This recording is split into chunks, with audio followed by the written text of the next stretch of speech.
Some might say the chief of police has no business in an institution like this, but in fact it's the quietest and safest place in town. You won't run into any reporters, nobody gets into any fights, nobody drinks too much, nobody even raises their voice. The place is owned by an elderly gentleman who knows how to keep things under control. That's why I never invite my friends here. I wanted to make an exception for my 60th birthday, but most of my colleagues are young enough to be my sons, and they'd rather just hire prostitutes. Why stare at some boobs when you can take the whole package for yourself? But there's none of that in our club. Even looking too long is considered indecent. You can get an occasional glimpse, like by accident. The rest of the time you just pretend that you're immersed in conversation, or just come by for a drink. Doesn't mean these gentlemen wouldn't want their bald heads smothered in tits. It's just that nobody says it out loud. My younger colleagues might call it hypocrisy, but I call it the good old-fashioned manners. Good manners and leave the rest unsaid. She agrees to unbutton her blouse, and we agree not to pay too much attention. The girls are on a quiet prowl, too. They're looking for a way out of their cramped rooms. Maybe make friends with some wealthy patron with a pacemaker and dentures. Everybody wants something. But we have to control ourselves, or we'll all turn into libertines and prostitutes. Hell, if there weren't any rules, I'd be belching and farting, jumping up on the table, arms held high, yelling, "Shake it, baby!"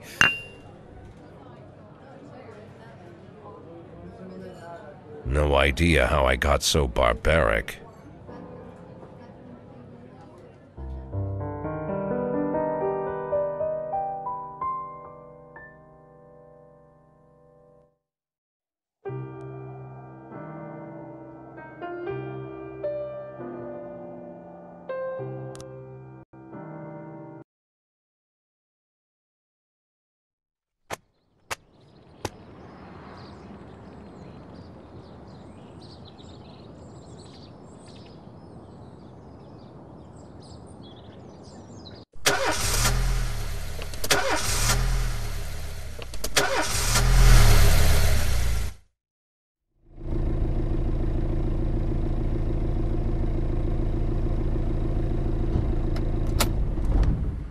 When I was a kid, my father sometimes told me at bedtime that if I closed my eyes and didn't open them for a long time, all the demons would blow away.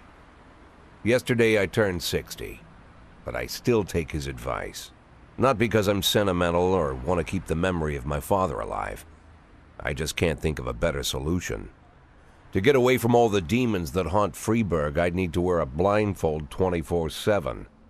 Plus, it's a good idea to act blind when talking to reporters. At least that's what my colleagues say.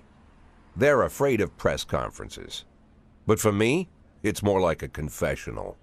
No matter what lies you tell, you're privately thinking the honest answers. It helps me remember who I am. The fact that I'll be reading all about it in the papers tomorrow is a small price to pay. Call it penance for the preacher.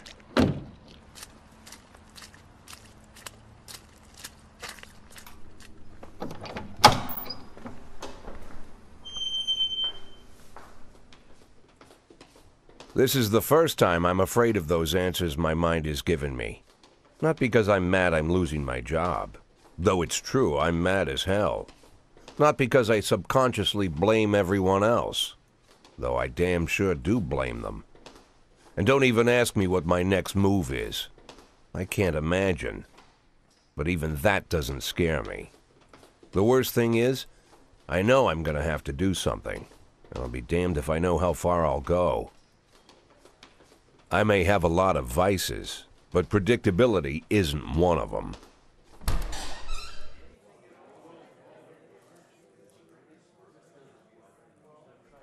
I learned a long time ago how to drive away the swarming demons.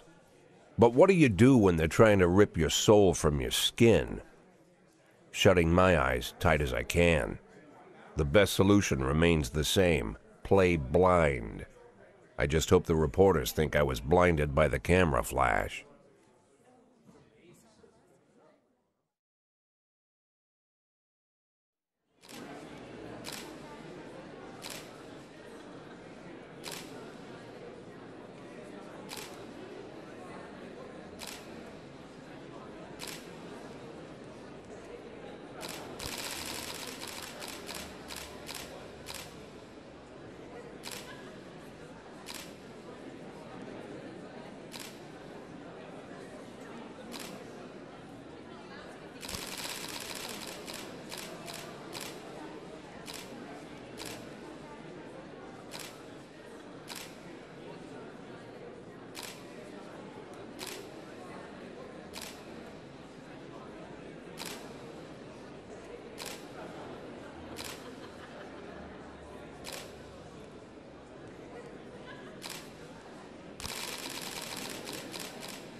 How's the back today, Mr. Boyd? Same as usual. How did the press conference go? You can read about it in the newspapers tomorrow. Don't let anyone in. Even Mr. Kendrick? Especially Mr. Kendrick.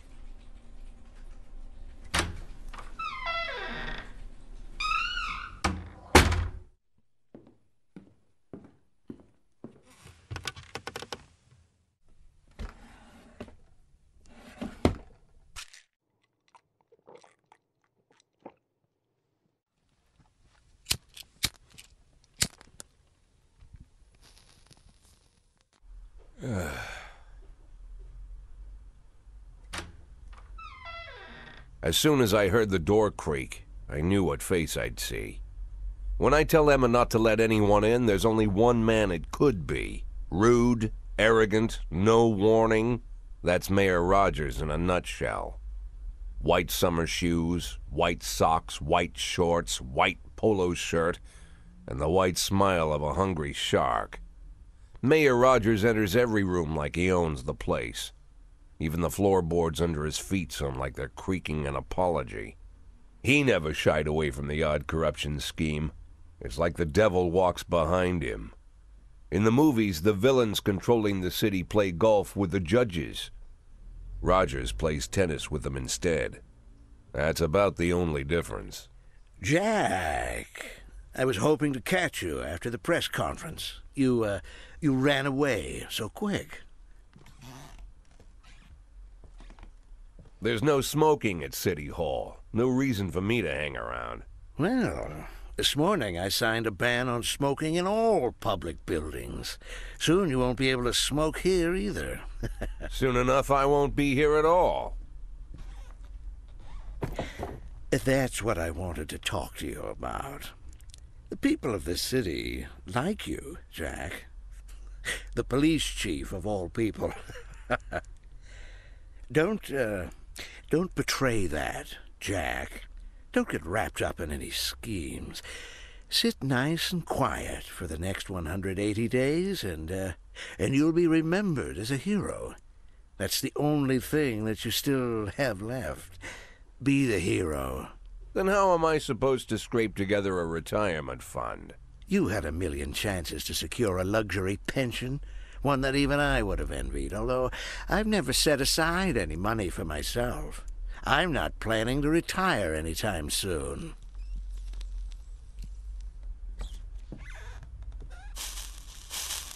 "180 days of quiet, Jack. That's all I need. I don't have any problems with you, and you won't have any problems with me. I have a new assistant, Troy Starr. If you have something to tell me, call him. But try not to bother him. He's a busy man. I'll do my best. And quit smoking up the office. One of my friends will be using it soon.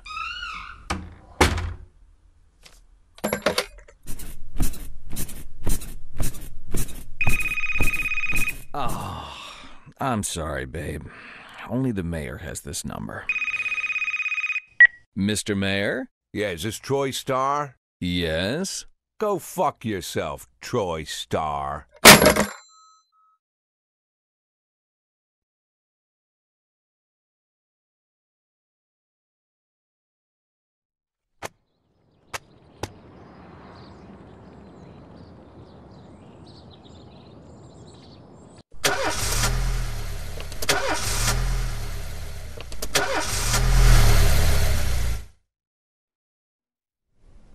Cops don't use the police station cafeteria anymore.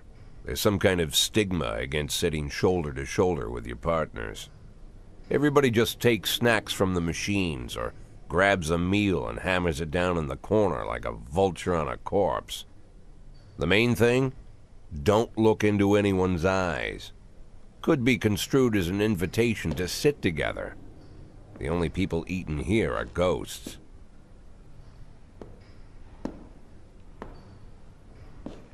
My deputy, Francis Kendrick.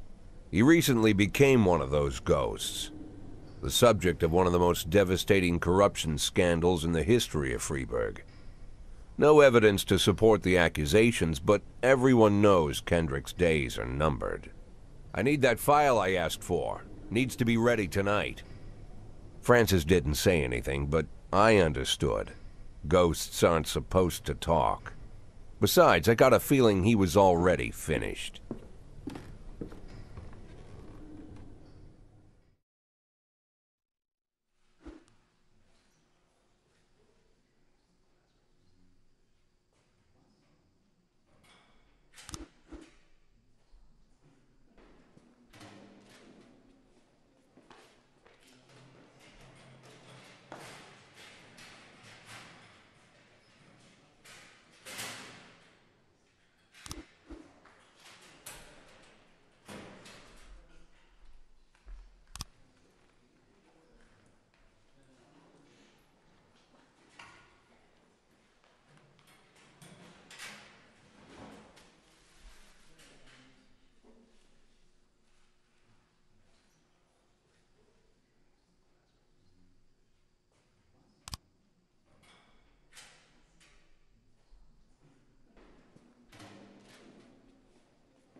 progress.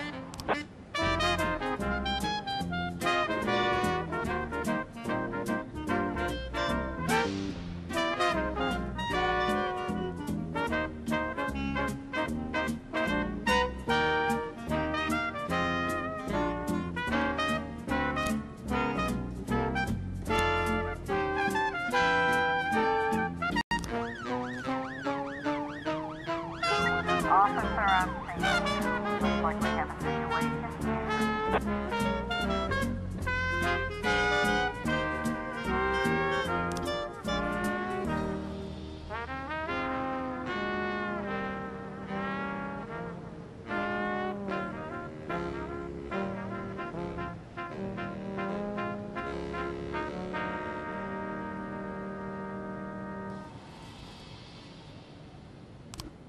Nine has completion.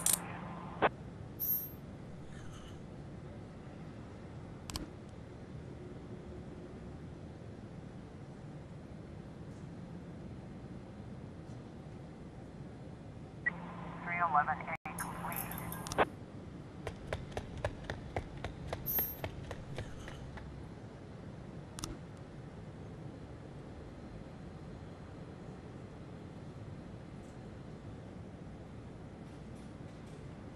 .412A complete.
Used to be, when I asked Kendrick to stay late at the office, he liked to grumble and crack wise. Nowadays, he doesn't have the strength for it. Slumped shoulders, blank stare, wrinkled skin. The past few weeks, I don't hardly recognize my old friend. In his younger years, he reminded me of a gallant royal officer in an old Kipling story. Kendrick isn't just crumbling under the weight of the public pressure, but from the shame of it all. Internal Affairs raided the library he inherited from his grandfather, hoping they'd find buckets of cash stashed in the pages. Heard about the look on his face, the fearless policeman standing helpless in horror. I've known Francis for 30 years. The past 20 years he's played loose with the law. And I know that at a certain point every stolen dollar brings more misery than anything else. Probably sounds crazy, but I sympathize with the guy. What can I do? Your friends are your friends, and these are the waters we swim in. Called all of the people on that list today. Now they know you're in business, so you could get a call from any of them. You don't need to worry about any of them. I've cleared them all. And what kind of business are we talking here? It's nothing too serious, just like you asked. Should be just a few small favors. Payments will vary depending on the situation and who you're dealing with. How much are you looking to earn? $500,000. $500,000? Why not a whole million? Because everybody wants to take $1 million. Figured I'd try something different. $500,000 in 180 days? Well, you could earn it all above board if you netted all the big fish and hit all your bonuses. Never knew you for a fisherman. Well, you never got into my business, and I'm not trying to get into yours. But be careful about bringing in any other cops. Sooner or later, they'll put the finger on you. And one more thing, Jack. I remember what you said, but I should probably add one more name to that list. Christopher Sand. Sand. Christopher G. Sand. Everyone knows the name, but few could tell you who he is. The old man stays away from the spotlight. Always wears old-fashioned jeans and knitted sweaters. Gives to charity. Rarely attends social events. An avid hunter, I hear. Even dabbles in poetry. You'd never guess he's the head of the oldest and most powerful gang in the city. Goes back as far as his great-grandfather. And Sand is strict about following the old rules. He rarely involves himself in commonplace murders and robberies. Hardly needs to intimidate anyone to get his point across. The people who work for him each have their sphere. They provide protection where needed, even work with the authorities when they want to make a deal. Meanwhile, Sand pulls the strings without getting his hands dirty. People sometimes mistake his quiet approach. A couple years ago, an arms dealer decided to expand its business without asking permission, and his whole family paid the price. In 4 weeks, Sand killed 31 people. Old men, women, even a few teenagers. And Sand's people made sure every paper reported it. Frank, I don't want to hear you say that name again. Jack, please, listen to me. I'm in with these guys. We agreed, Frank. That's not the kind of business I'm into. I don't go there. Never have, never will.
so I'm told. I know just what they mean. Gotta be bold, the whole sweet ginger green. She's sweeter than Sue and Georgia Brown. Beats Lulu too when she's back in town. Now she can shimmy like Sister Kay. She's a dancing queen, fit for a king. Swing sweet ginger green.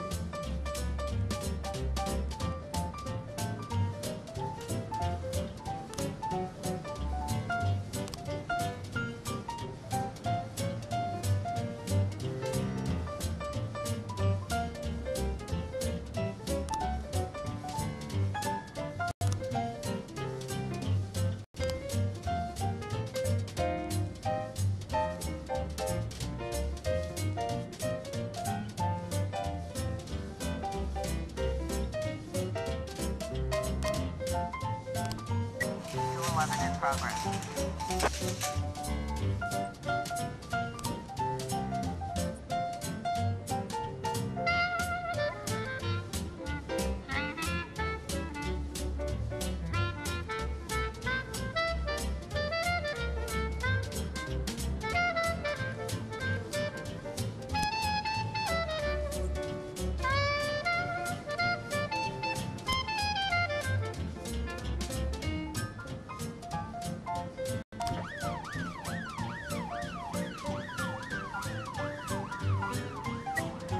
In progress.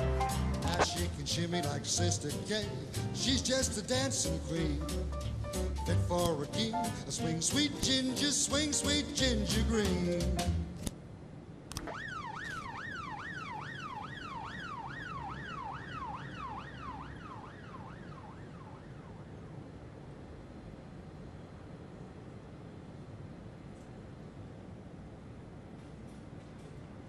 211 complete.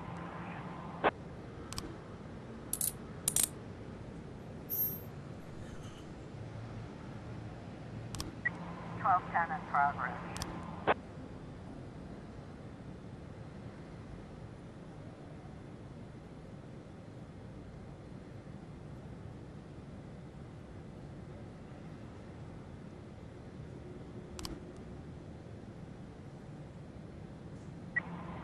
Complete.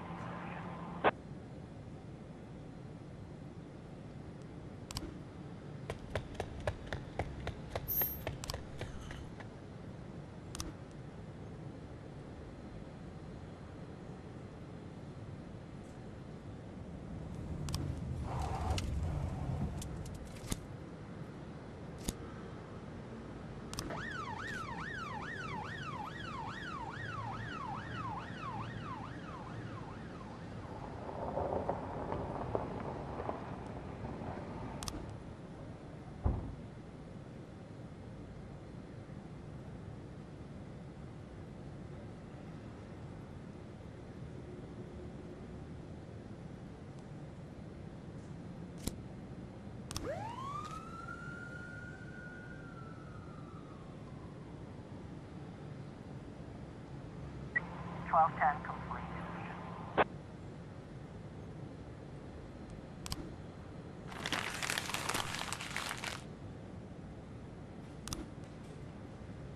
1111 in progress.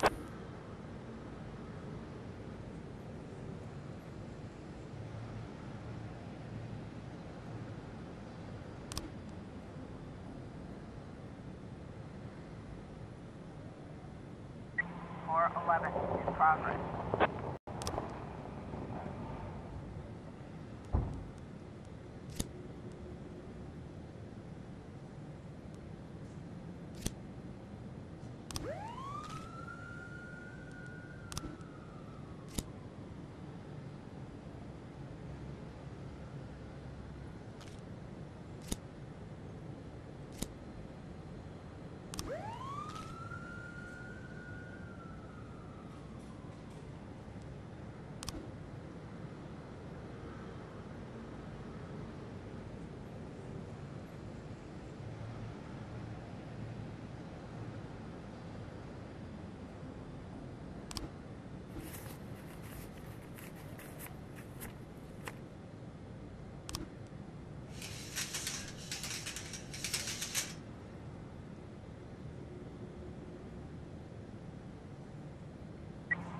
11 complete.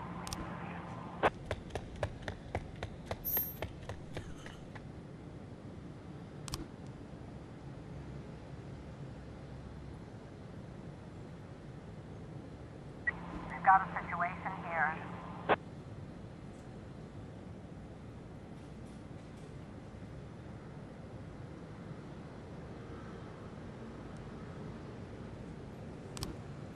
Eleven.